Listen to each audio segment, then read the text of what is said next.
Welcome to Chat with Nat. We have Steve Hinchin talking to Nat Frothingham. Go ahead, Nat.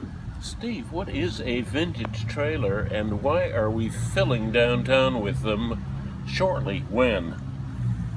Well, last year and again this year, we're bringing about 35 to 40 or so old campers to town, and we call them vintage trailers, but most people think of them as campers, and they're from all over the region. And when I say the region, I mean we're probably going to have 10 states and provinces represented.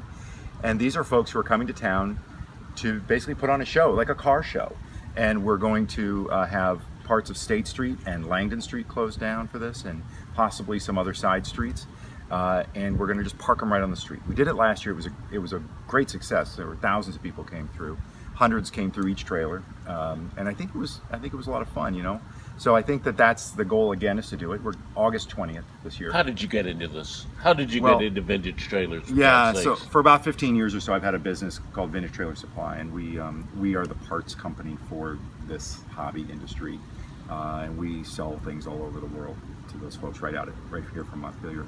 And so it's been our business, but it's not very visible here in town, even though we have 8 employees. And the reason is because there's not a lot of old trailers in this area. They tend to be more out west and in the south. So what's the lure? What's the attraction? What are people? Is it nostalgia? Is it excitement? What's the lure? Yeah, those are great questions. Nostalgia is a piece of it, especially for the folks who are a little bit older. It's a big piece of it.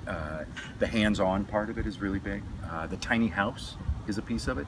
You get to build your clubhouse and then go on the road with it. Escape, freedom, being out there and getting away from work and just traveling. Do you have a trailer yourself? Yeah, I have a few of them. Do you travel? Yeah, not as much as I'd like. Are you into it?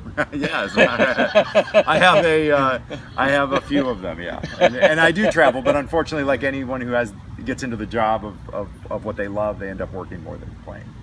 We're looking forward to it. Thank you. Thank you.